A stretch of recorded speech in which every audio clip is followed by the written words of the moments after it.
Kevin et moi avons terminé notre travail à l'usine et nous rentrions à la maison dans ma voiture. Chaque fois que nos horaires concordaient, nous faisions la route ensemble, et cette semaine, c'était à mon tour de conduire. Alors que nous quittions l'usine, Kevin m'a demandé si nous pouvions nous arrêter à la pharmacie en chemin pour obtenir une ordonnance pour sa femme, Sally, qui souffrait d'un rhume sévère. J'ai réalisé que nous allions passer devant la pharmacie où travaillait ma femme Martha, et j'ai décidé de surprendre à la fois Kevin et Martha avec une visite. Je ne l'avais jamais visitée à son travail car je ne voulais pas que ses collègues ou son patron pensent que je la surveillais. Curieusement, elle n'avait jamais abordé le sujet non plus. Elle travaillait ce jour-là, et j'étais sûr qu'elle serait vraiment surprise de me voir, car elle ne travaillait là que 2 fois par semaine. Il semblait être le bon moment pour enfin rencontrer son patron après 6 ans de mariage. Martha et moi étions mariés depuis 9 ans, et bien que nous n'étions pas riches, j'avais un revenu stable de l'usine, ce qui lui permettait de rester à la maison. Cependant, 2 ans après notre mariage, elle avait exprimé le désir de retourner travailler, voulant sortir de la maison et explorer des opportunités professionnelles. Martha avait exprimé le désir d'avoir sa propre voiture, et après quelques discussions, j'avais accepté de la laisser travailler pendant 1 an ou 2 pour économiser. Environ une semaine après avoir conclu cet accord, elle avait trouvé un emploi dans une pharmacie de l'autre côté de la ville. Un peu plus d'1 an plus tard, elle avait donné naissance à Sandy, et pendant les 2 années suivantes, elle avait choisi d'être mère au foyer. Cependant, à mesure que Sandy grandissait, Martha m'avait une nouvelle fois pressé de la laisser travailler, même si ce n'était que quelques jours par semaine. Elle avait déjà parlé à son ancien employeur, Monsieur Smith, à la pharmacie, et il était prêt à la reprendre à temps partiel. Après réflexion, j'avais accepté, et elle avait arrangé avec sa mère pour s'occuper de Sandy les jours où elle travaillerait. Martha travaillait maintenant depuis plus de 3 ans dans la pharmacie de Monsieur Smith, 2 jours par semaine, et Sandy avait presque 6 ans. Étonnamment, je n'avais jamais visité son lieu de travail pendant tout ce temps. Quand Kevin et moi sommes arrivés à la pharmacie, nous sommes entrés ensemble. Bien que ce ne soit pas un grand magasin, il contenait tous les articles de pharmacie typiques auxquels on pourrait s'attendre, avec 4 longs rayons remplis de produits allant du sirop contre la toux à diverses marques. Vers l'arrière se trouvait l'espace pour préparer les ordonnances, et c'est là que nous nous sommes dirigés. À ma grande surprise, Martha n'était pas là comme je m'y attendais. À la place, un homme d'âge moyen était derrière le comptoir, s'occupant de l'ordonnance de Kevin. J'avais prévu de me présenter et de demander des nouvelles de Martha, mais avec Kevin à côté de moi, je ne voulais pas révéler mon ignorance sur son absence, alors je suis resté silencieux. Pendant que le pharmacien préparait l'ordonnance de Kevin, Kevin a commencé à explorer les différents présentoirs autour de la pharmacie. C'est alors que j'ai décidé d'explorer l'arrière de la pharmacie. Alors que je regardais par-dessus le comptoir derrière le pharmacien, mon regard s'est posé sur un bureau près du mur. Sur ce bureau, il y avait une photo encadrée d'une fille qui semblait avoir 7 ou 8 ans. Ce qui m'a vraiment frappé sur la photo, c'était la ressemblance frappante de l'enfant avec ma propre fille, Sandy. Les longs cheveux blonds, les yeux bleus, même le sourire, tout correspondait. Je suis resté là, stupéfait, scrutant la photo. J'étais complètement choqué et déconcerté par la ressemblance troublante entre cet enfant et ma fille. J'avais l'impression de jeter un coup d'œil dans le futur de Sandy, peut-être dans 1 an ou 2. Je ne pouvais m'empêcher de me demander comment une telle ressemblance était possible. Soudain, je me suis retrouvé incapable de contenir ma curiosité, et j'ai demandé au pharmacien, qui était toujours occupé à compter des pilules, si la fille sur la photo était sa fille. Il a répondu « Non, j'ai seulement 2 garçons à la maison. » C'est Cathy. C'est la fille de Monsieur Smith. C'est une enfant adorable, n'est-ce pas? J'ai répondu « Oui, c'est certainement le cas, bien que j'étais trop choqué pour dire beaucoup plus. » Je me suis éloigné en faisant semblant de regarder un article sur l'une des étagères à ma gauche. Au fond de moi, un sentiment de malaise a commencé à me ronger. Je ne pouvais m'empêcher de me demander comment Cathy pouvait ressembler autant à ma fille. Et où était ma femme dans tout ça? Bien que j'eusse une vague idée des réponses à ces questions, je n'étais pas prêt à me l'avouer pour l'instant. Soudain, une forte envie de quitter la pharmacie m'a submergé. Je suis allé voir Kevin et je lui ai expliqué que je l'attendrais dans la voiture. Alors que j'étais assis dans la voiture en attendant Kevin, mes pensées ont commencé à divaguer. Sandy ne ressemblait en rien à Martha, et elle ne partageait pas non plus mes traits du visage. Martha et moi avions toutes les deux les yeux marrons et les cheveux bruns, tandis que Sandy avait les cheveux blonds. Quand elle était petite, mes amis faisaient souvent des blagues sur la couleur de ses cheveux. Certains demandaient même en plaisantant si je recevais souvent des livraisons de pizza ou plaisantais sur la couleur de cheveux du facteur. C'étaient des plaisanteries bon enfant et je ne les laissais jamais me déranger. Mais maintenant, ces commentaires revenaient me hanter. Je me suis mise à me demander si Sandy était vraiment ma fille ou si elle pouvait être l'enfant de Monsieur Smith. La chose étrange était que je n'avais jamais rencontré ni vu Michael Smith auparavant, donc je n'avais aucune idée de son apparence, à part le fait qu'il avait les cheveux clairs, comme Martha l'avait mentionné quelquefois. Plus tard dans la soirée, quand Martha et moi étions à la maison, elle a remarqué mon humeur silencieuse et contemplative. Elle m'a même demandé si quelque chose me préoccupait. Bien sûr, je ne lui ai pas parlé de ma visite à son lieu de travail ou des pensées qui me traversaient l'esprit. Je voulais désespérément savoir où elle était quand je suis passé, mais j'ai gardé mes doutes pour moi. J'ai réalisé que je devais être prudente et ne pas l'accuser de quelque chose qui pourrait n'exister que dans mon imagination. Plus importante encore, j'ai compris le besoin de preuves concrètes pour confirmer ou dissiper mes doutes sur la filiation de notre fille. Rien que l'idée que mon précieux ange ne soit pas mon enfant biologique était douloureusement pénible. J'aimais ma fille plus que quiconque au monde et je ferais n'importe quoi pour elle. J'ai essayé de me convaincre que les similitudes entre les deux filles étaient probablement juste une coïncidence, mais au fond de moi, la suspicion continuait à me ronger. Plus tard cette nuit-là, alors que j'étais allongé à côté de ma femme, le poids des événements de la journée m'a finalement frappé. Si Sandy n'était pas ma fille et si Michael Smith était son père biologique, cela voulait dire que Martha l'avait trompé dès le début, quand elle avait commencé à travailler pour lui il y a plus de 6 ans. Je ne pouvais m'empêcher de penser qu'aujourd'hui encore, elle pourrait continuer à entretenir une liaison avec lui, me trompant depuis toutes ces années. Chaque fois qu'elle rentrait à la maison après avoir été avec son patron, elle prenait probablement un plaisir secret à savoir qu'elle m'avait réussi à me tromper, tandis que j'étais resté aveugle à son infidélité. J'avais déjà remarqué son habitude de se précipiter sous la douche dès son retour, prétendant qu'elle devait enlever l'odeur des produits chimiques avec lesquels elle travaillait. Maintenant, j'ai réalisé qu'elle utilisait les douches pour éliminer toute trace de son infidélité récente. Le lendemain, qui était un vendredi, Martha n'était pas prévue pour travailler. Après avoir déposé Kevin chez lui, j'ai décidé de visiter son lieu de travail dans l'intention de rencontrer enfin Michael Smith en personne. Comme il ne me connaissait pas et que je ne l'avais jamais vu auparavant, je sentais qu'il était temps de l'apercevoir. En demandant à la femme à la caisse où se trouvait M. Smith, on m'a informé qu'il était déjà parti pour rentrer chez lui. Cependant, elle a mentionné que M. Manning, son assistant, pourrait m'aider avec ma prescription. Elle a indiqué vers l'arrière, et j'ai réalisé qu'elle désignait le même homme qui avait rempli la prescription de Kevin la veille. Je lui ai dit que je reviendrais un autre jour car j'avais des affaires personnelles avec M. Smith. À ma grande surprise, elle m'a lâché une bombe, me mettant en garde de ne pas venir les mardis ou jeudis après-midi car il n'était jamais à la pharmacie à ces moments-là. Je suis parti sans dire un mot de plus, me contentant de hocher la tête pour indiquer que je comprenais. Assis dans ma voiture, je ne pouvais m'empêcher de me demander ce qui se passait réellement ici. Martha avait été embauchée pour aider M. Smith ces 2 jours-là, principalement pour compter les pilules et aider à remplir les prescriptions. À la maison, elle l'appelait toujours M. Smith.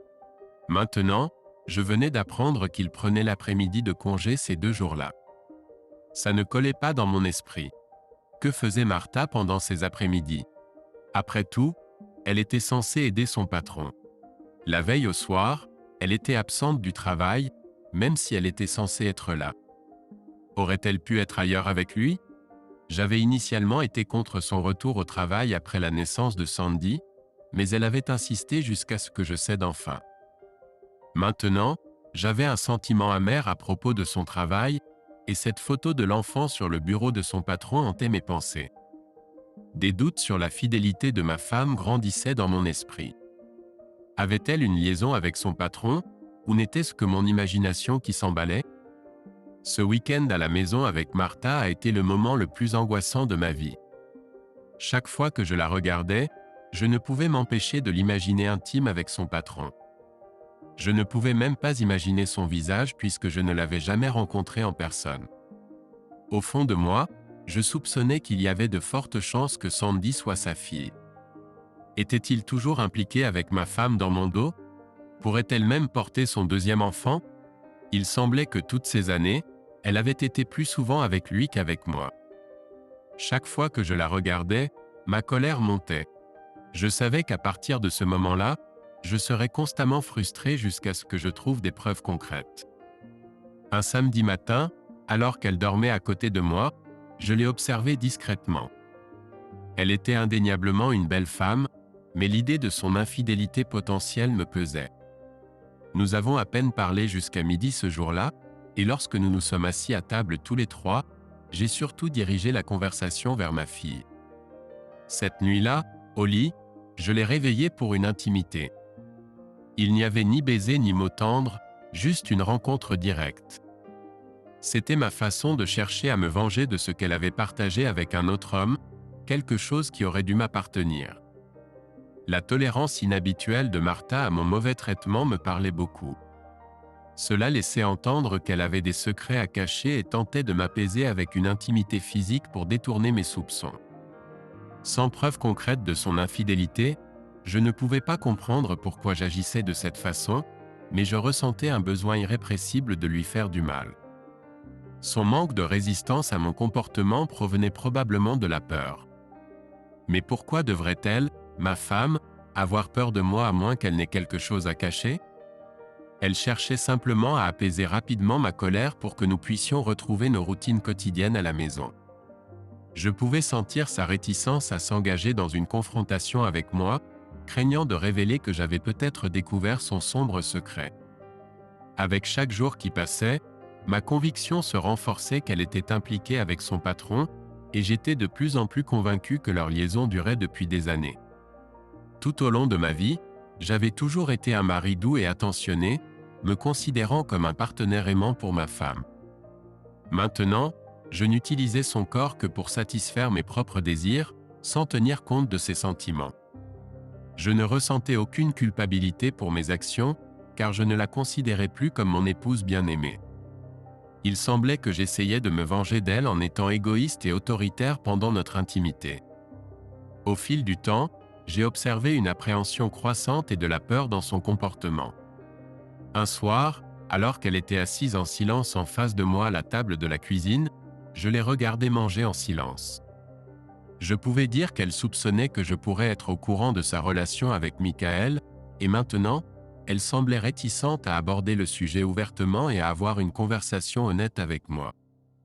Je me demandais pourquoi elle était si craintive puisque je n'avais jamais été un homme violent.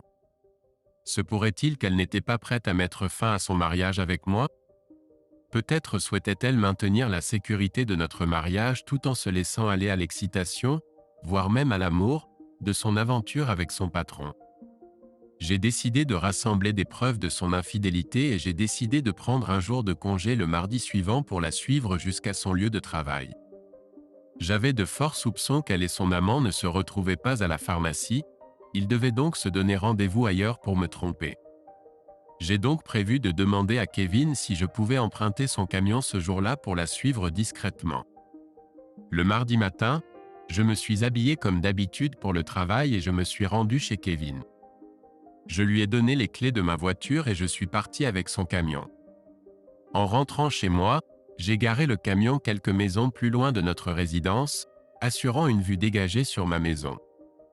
Environ une demi-heure plus tard, j'ai vu Martha monter dans sa voiture avec Sandy. Je l'ai discrètement suivie jusqu'à l'école de notre fille, où Sandy est descendue. Martha s'est ensuite dirigée droit vers la pharmacie. J'ai garé le camion de Kevin de l'autre côté de la rue et j'ai patiemment attendu en écoutant la radio. Je n'étais pas tout à fait sûr de ce que j'attendais, mais j'avais le pressentiment que quelque chose se passerait. De mon point de vue, j'avais une vue sur sa Toyota rouge et la plupart des places de parking adjacentes à la pharmacie. J'étais déterminé à rester là toute la journée, si nécessaire. Environ une demi-heure après son entrée à la pharmacie, j'ai vu un SUV noir entrer dans le parking. Le conducteur s'est garé à côté de la Toyota de ma femme. Un homme grand et bien habillé, d'environ 35 ans, est sorti du véhicule et est entré dans la pharmacie en utilisant une clé pour une porte privée située près du parking. Le moment où je l'ai vu sortir de sa voiture, j'ai réalisé qu'il était le père de la petite fille sur la photo encadrée. Cela m'a frappé soudainement. Cet homme était probablement le père biologique de Sandy, et c'était l'amant de ma femme. C'était lui qui m'avait trompé pendant les 6 dernières années. J'avais un fort désir de le poursuivre et de le confronter physiquement, suivi de déverser ma colère sur ma femme, mais le temps d'exprimer ma rage de cette manière était passé depuis longtemps. J'étais au moins 6 ans trop tard. Il aurait peut-être été acceptable de le faire après qu'elle m'ait trompé pour la première ou la deuxième fois, mais maintenant, après 6 ans d'infidélité continue à raison de peut-être 2 fois par semaine, il était trop tard pour ça.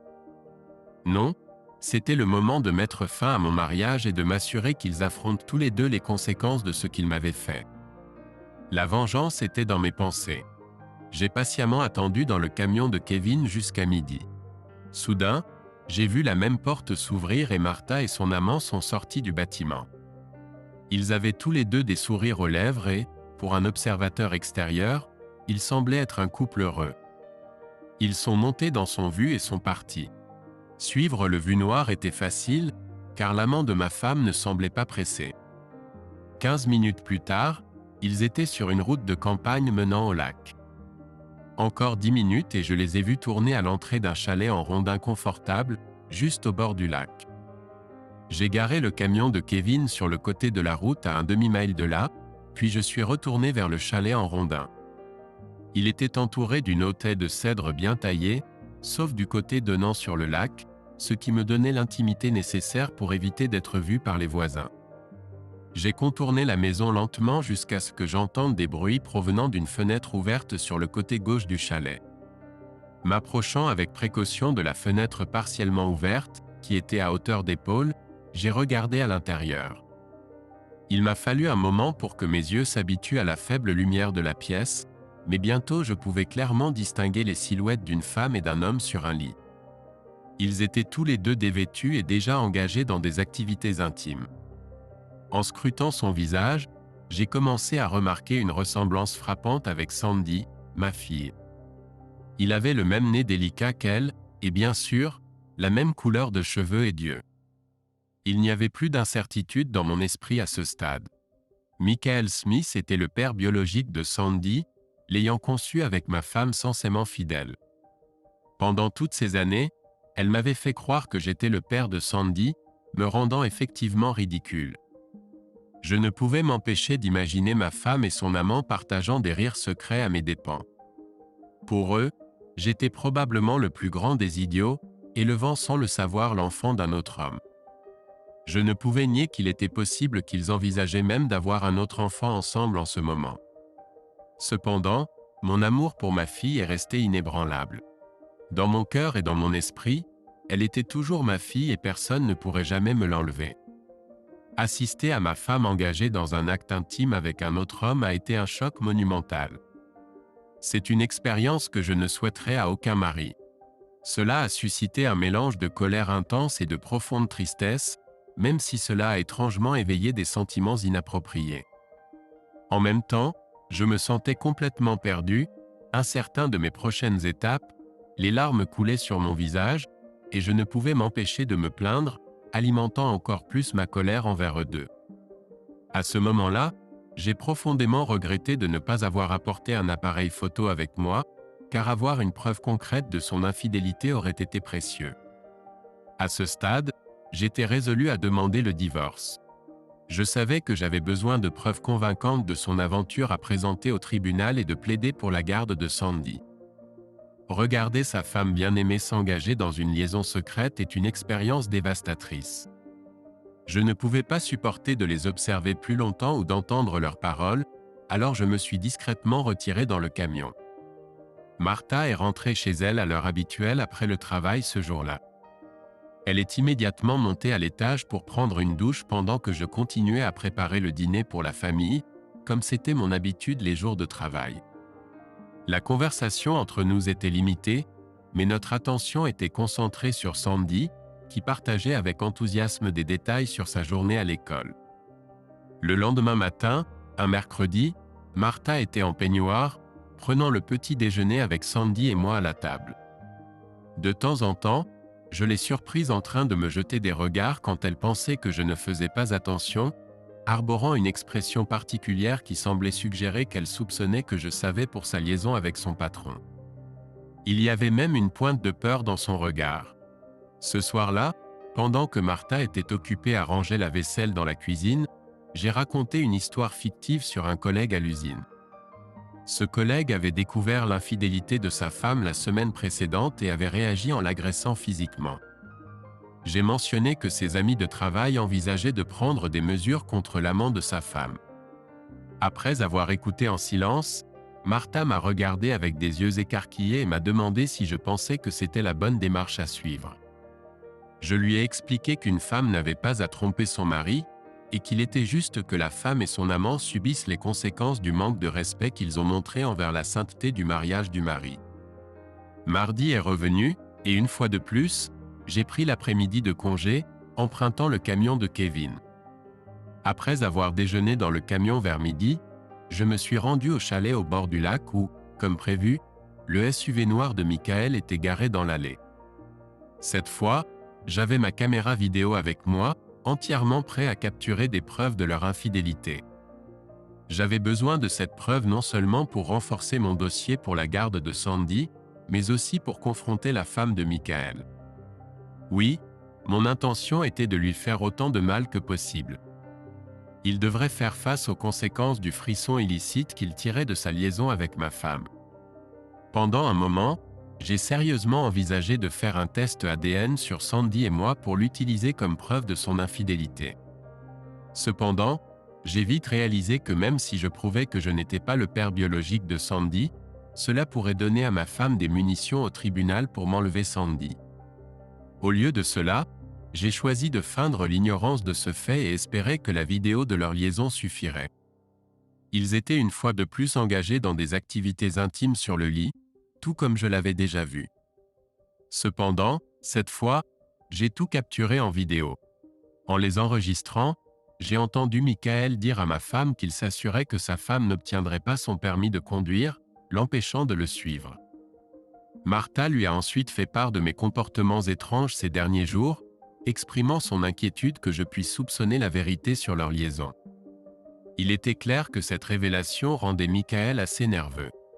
Lorsque j'ai estimé avoir recueilli suffisamment de séquences de ma femme infidèle et de son amant, je suis rentré chez moi pour préparer le dîner, comme je le faisais habituellement les jours où elle travaillait.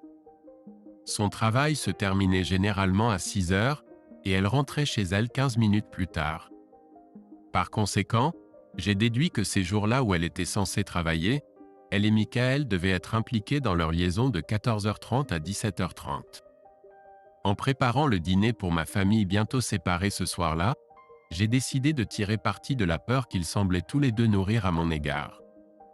Je ne suis pas enclin à la violence, mais je suppose que l'histoire fabriquée que j'ai partagée sur l'homme à l'usine qui avait physiquement confronté sa femme infidèle l'avait effrayé.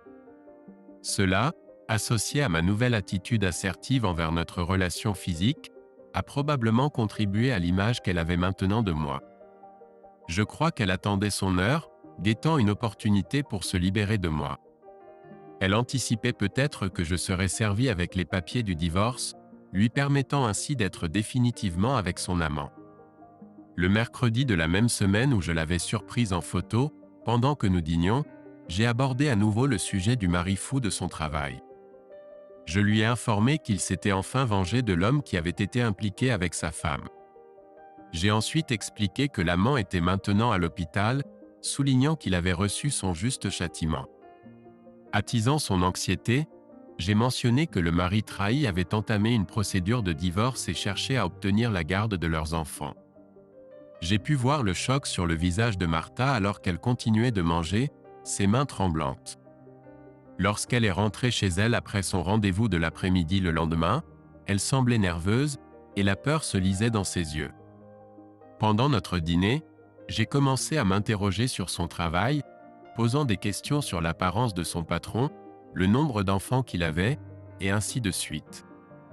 Je n'avais jamais montré d'intérêt pour ces détails auparavant, donc ma curiosité soudaine l'a déstabilisée et a renforcé ma propre satisfaction. J'ai même mentionné la possibilité de lui rendre visite à son travail un jour, visant à semer plus de doutes et à amplifier sa peur. Il était clair qu'elle était visiblement surprise, mais elle est restée silencieuse, me regardant avec une expression particulière et acquiesçant lentement.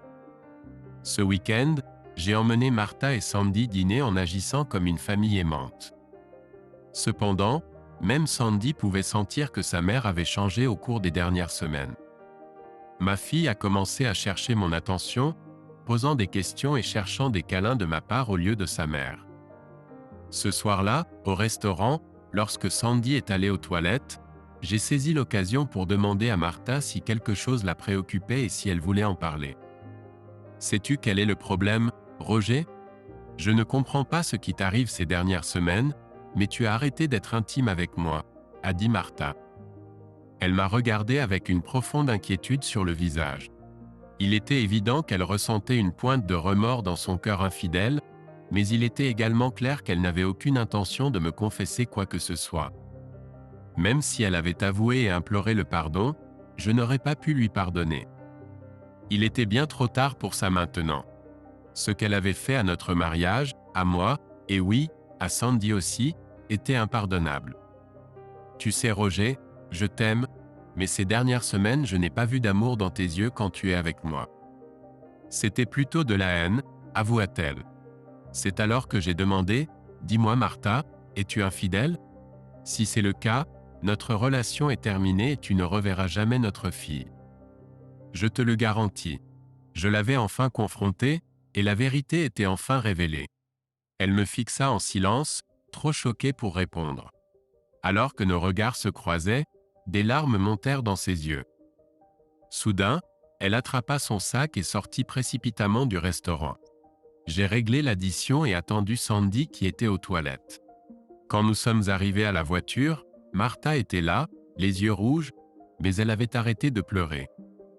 Le lundi suivant, j'ai parlé à mon patron et demandé 2 semaines de congé. Initialement hésitant, il a accepté lorsque j'ai expliqué la crise familiale. Cet après-midi-là, je me suis rendu chez Michael. Garé devant sa maison, je suis resté dans ma voiture pendant plusieurs minutes, réfléchissant à ma prochaine étape. Je n'étais pas tout à fait sûr de ce que je ferais, mais je sentais qu'il était temps de rencontrer la femme de Michael et de lui dire la vérité. Je l'ai repérée dans le jardin près de la piscine. Elle semblait plus grande que Martha, avec des cheveux châtains clairs similaires à ceux de ma femme. Rassemblant mon courage, je suis sorti de ma voiture et j'ai pénétré dans le jardin après avoir ouvert la porte. Elle était en train de déplacer des chaises autour de la piscine. En m'approchant, je me suis présenté. Je suis Roger Weldon et ma femme Martha travaille pour votre mari à la pharmacie. Elle m'a regardé perplexe pendant un moment, puis un sourire est apparu sur ses lèvres alors qu'elle me tendait la main. Oui, bien sûr, j'ai entendu parler de Martha. Je ne l'ai pas rencontrée, mais mon mari en parle de temps en temps. Je suis Claudia Smith. Elle m'a accueilli avec un sourire lorsque nous nous sommes serrés la main, et sa personnalité agréable était évidente. Cependant, j'ai rapidement réalisé qu'elle était complètement inconsciente de l'aventure de son mari avec ma femme. Bien que je comprenais que les nouvelles que j'allais annoncer seraient extrêmement dévastatrices, il n'y avait aucun moyen de les éviter. Elle devait connaître la vérité. Par conséquent, j'ai estimé qu'il était préférable d'être direct dès le départ, car je n'étais pas venu pour une simple visite. Madame Smith, ce que je m'apprête à vous dire vous causera sans aucun doute une immense douleur, mais c'est quelque chose que vous devez entendre. Je regrette de vous informer que votre mari et ma femme ont eu une liaison, et cela dure depuis de nombreuses années. Elle est restée silencieuse, la bouche légèrement entr'ouverte, me scrutant intensément pendant plusieurs longues secondes. Ensuite, j'ai remarqué des larmes qui montaient au coin de ses yeux. Debout, immobile devant moi, elle s'est soudainement couverte la bouche de surprise. Avant que je puisse poursuivre mes révélations, elle m'a enfin demandé si j'avais des preuves pour étayer mes affirmations. Oui, je possède des preuves de leur liaison. J'ai des photos d'eux ensemble dans votre chalet au bord du lac, et j'ai bien peur qu'il y en ait beaucoup plus. Leur implication dure depuis plus de 6 ans, et pour aggraver les choses, je soupçonne fortement que votre mari soit le père biologique de ma fille. Soudain, elle s'est mise à pleurer, et j'ai dû l'aider à rentrer dans la maison. Je l'ai guidée pour qu'elle s'assoie sur le canapé, attendant patiemment quelques minutes jusqu'à ce que ses émotions commencent à se calmer. Debout devant elle, j'ai sorti une photo de ma fille de mon portefeuille et je la lui ai remise. Voici Sandy, ma fille. Remarquez-vous la ressemblance frappante avec votre mari? Regardez, elle a les mêmes cheveux blonds, le nez fin et les pommettes hautes. En fait, elle ressemble beaucoup à votre propre fille. Il y avait une photo de sa fille exposée sur la cheminée. Je me suis levé, je l'ai prise, et j'ai placé les 2 photos côte à côte sur la table basse devant elle. Observez la ressemblance, Madame Smith. On pourrait facilement les prendre pour des jumelles. Nous n'avons même pas besoin de faire des tests ADN pour établir leur lien de parenté. C'est évident pour quiconque qu'elles sont sœurs. Mise à jour. Claudia avait arrêté de pleurer à présent, serrant les 2 photos fermement dans ses mains, son regard fixé sur elle.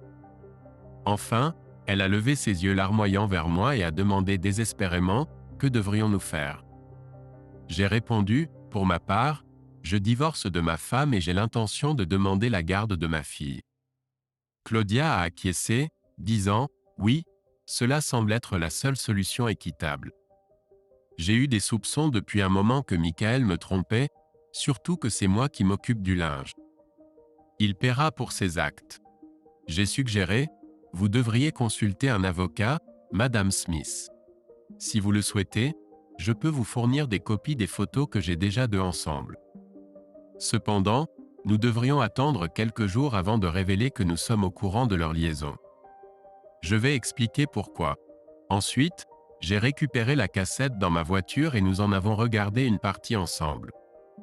Elle montrait ma femme impliquée intimement avec son mari. Claudia a versé plus de larmes, et après quelques minutes, elle m'a supplié d'arrêter la cassette.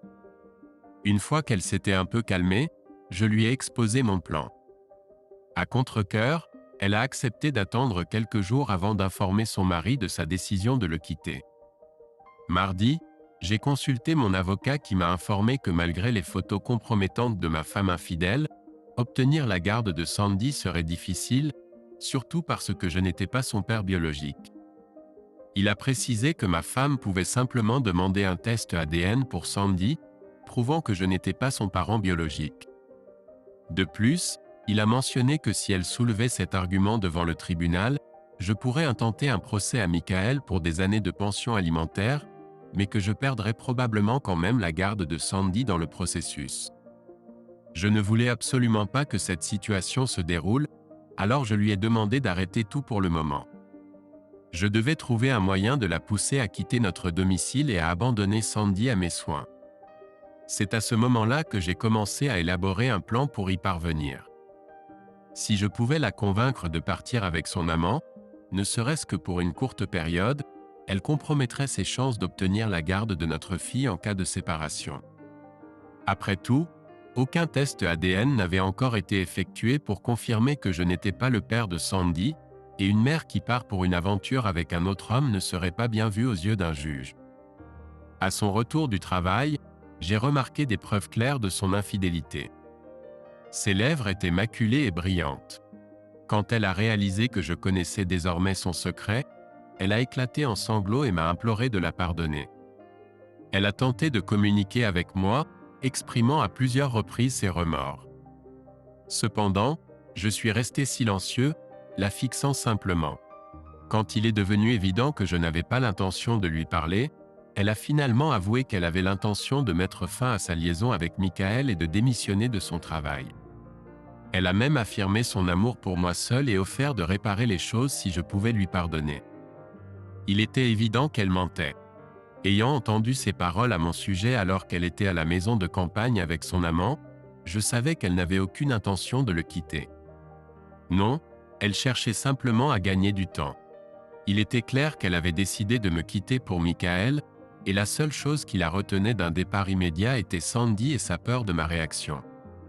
Pour la pousser à s'enfuir avec son patron, je devais attiser cette peur.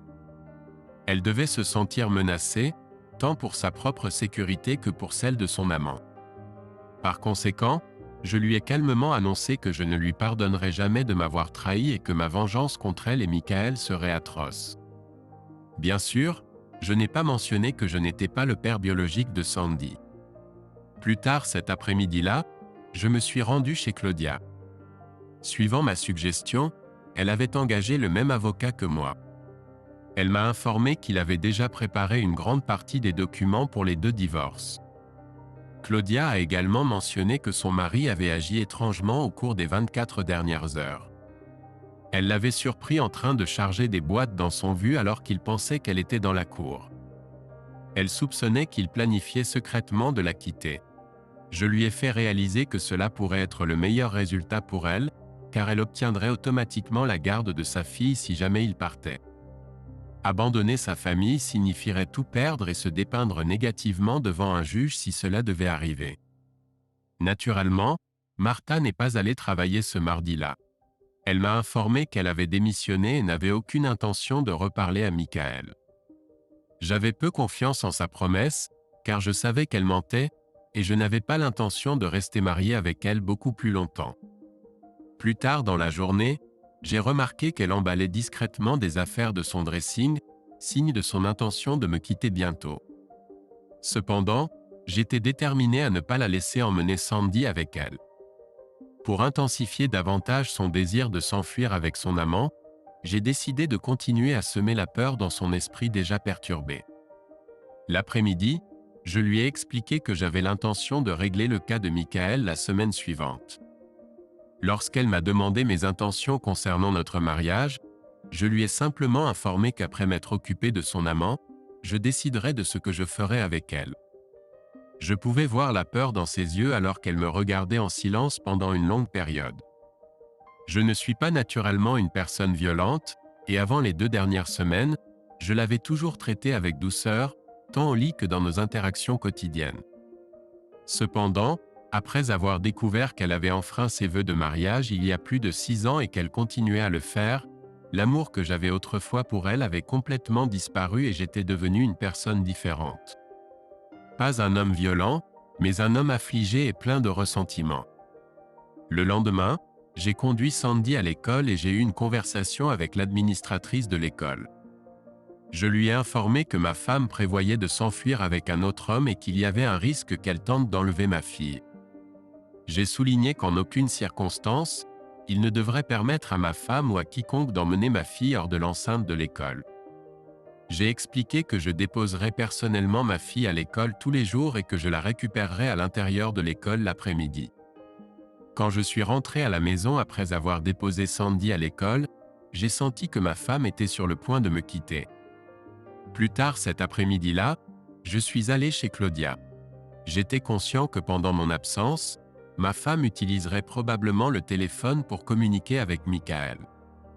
Cependant, j'anticipais cela et espérais qu'ils poursuivraient leur plan de s'enfuir ensemble. Je voulais que ma femme sorte de ma vie et je préférais que Michael soit le plus loin possible de moi. Servir les papiers du divorce à ma femme infidèle n'était plus une option car il y avait un risque qu'elle emmène Sandy avec elle dans le processus. Au lieu de cela, je visais à la pousser à s'enfuir avec Michael, en laissant sa fille derrière, même si ce n'était que pour quelques jours. Mon intention était de déménager dans une partie éloignée du pays avec ma fille si cela se produisait. Quand je suis arrivé chez Claudia, elle était en larmes. Elle m'a informé que Michael avait pris la plupart de ses affaires de leur maison et était parti sans révéler sa destination. j'ai réalisé qu'il avait attendu que je quitte ma maison pour pouvoir avoir un rendez-vous avec Martha. Cependant, je voulais m'assurer qu'ils ne prenaient pas Sandy avec eux, alors je me suis immédiatement rendu à l'école de Sandy. À mon arrivée, j'ai repéré la voiture de Michael devant l'école. Il était avec ma femme, et ils m'ont tous les deux vu garer ma voiture devant l'école. En me voyant, ils ont rapidement conduit loin. Ma fille est restée à l'intérieur de l'école, et je l'ai ramenée à la maison avec moi. Plus tard, j'ai eu une conversation avec Sandy, lui expliquant que sa mère serait absente pendant un certain temps en raison de la visite d'un parent malade. Le lendemain, j'ai remplacé toutes les serrures des portes, puis j'ai rencontré mon avocat pour l'informer que Martha avait abandonné sa famille et s'était enfuie avec son amant. Par la suite, j'ai rendu visite à un agent immobilier pour mettre ma maison en vente, exprimant mon désir d'une vente rapide. Comme la propriété était uniquement à mon nom, je ne prévoyais aucun problème avec les formalités. Ce soir-là, j'ai contacté Claudia qui était en larmes. Elle a révélé que son mari avait laissé une note sur son lit, confessant son amour pour une autre personne et son intention de la quitter. Il a également mentionné qu'il avait consulté son avocat la semaine précédente, transférant la maison et le chalet à son nom seul et laissant une somme modeste d'argent sur son compte en banque. J'ai ressenti un sentiment de responsabilité pour sa situation et j'ai expliqué que ma fille Sandy regrettait la présence de sa mère à la maison. Comme je prévoyais de commander une grande pizza et une salade, j'ai invité Claudia et Cathy à se joindre à nous pour le dîner. Moins de 15 minutes plus tard, elles sont arrivées chez moi. Leur proposer de dîner avec nous s'est avéré être une sage décision. Sandy et Cathy se sont très bien entendues, comblant le vide laissé par l'absence de leur mère. Quant à moi, la compagnie de Claudia était à la fois enrichissante et réconfortante, ce qui a rendu la soirée agréable pour nous tous. Par la suite, les choses ont progressé rapidement et Claudia et moi avons développé une solide amitié. Elle a vendu son chalet et sa maison, emménageant avec moi seulement quelques semaines plus tard. Nous avons formé une famille aimante et pour les autres, nous apparaissons comme un couple marié avec 2 charmantes filles. Reconnaissant la nécessité d'empêcher nos conjoints éloignés de nous localiser, j'ai proposé de déménager une fois que ma maison aurait trouvé un acheteur. En moins d'1 mois après le départ de Martha, nous vivions au Texas avec Claudia et les 2 filles. Au fil des ans, j'ai construit une maison confortable dans une ville de taille moyenne et j'ai connu le succès en tant qu'entrepreneur en bâtiment, employant même 5 hommes. Cela fait maintenant 5 ans que Claudia et moi avons déménagé au Texas. L'année dernière, nous avons accueilli un petit garçon dans notre famille et tout le monde ici croit que nous sommes un couple heureux avec Sandy et Cathy comme nos 2 filles.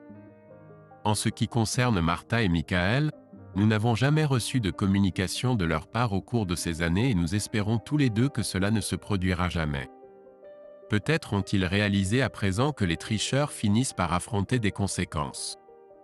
Après tout, ils ont perdu tout contact avec leurs filles respectives à cause de leur liaison. La vie est vraiment merveilleuse pour nous maintenant.